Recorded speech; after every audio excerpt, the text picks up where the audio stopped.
याचं वर्णन करताना जिव्हा मुले वेदेत, जिव्हा मुले वेदेत, हा जिव्हा मुले वेदेत हा जो पॉइंट आहे याच्यामध्ये त्यांनी 4-5 गोष्टी कव्हर केल्या.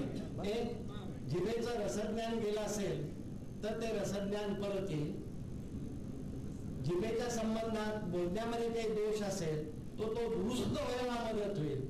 बरा होईल असं म्हटलेलं नाही, दुरुस्त व्हायला मदत होईल. अधोदंतामध्ये जर शूल असेल तर तो थांबेल आणि जिव्हा पाकाची लक्षणं ही कमी होतील. गिळताना त्रास होतोय असं रुग्ण जरी सांगत असला तरीही याच विद्याचा उपयोग होतो.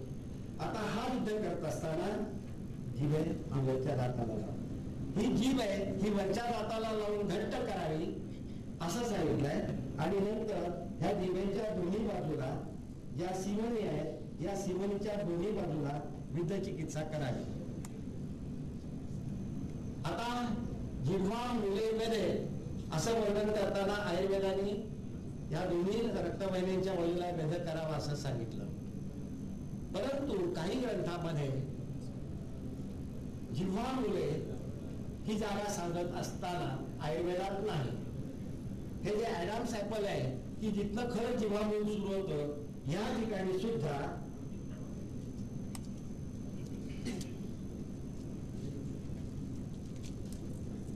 हा ऍडम्स ऍपलचा खड्डा आहे. त्या ठिकाणी सुद्धा जर तुम्ही विद्ध चिकित्सा केली तर वरचे जे सगळे गुणधर्म आहेत याचा फायदा मिळतो. ह्या ठिकाणचं जे बदल करायचं आहे हे अर्धविहीपेक्षाही कमी करायचं आहे. आता आत गेलं तर काही होणार नाही, आम्ही सर्जन्स आहोत त्यामुळे आम्ही कमी घाबरतो. पण तुम्ही अर्धापेक्षा जास्त जाऊ नका, आम्ही आत सुद्धा जाऊ. इमर्जन्सी ट्रॅकेस्टॉमी करावीच लागते त्यामुळे आम्हाला आत जायची सवय आहे. पण तुम्ही ते डेअरिंग करू नका.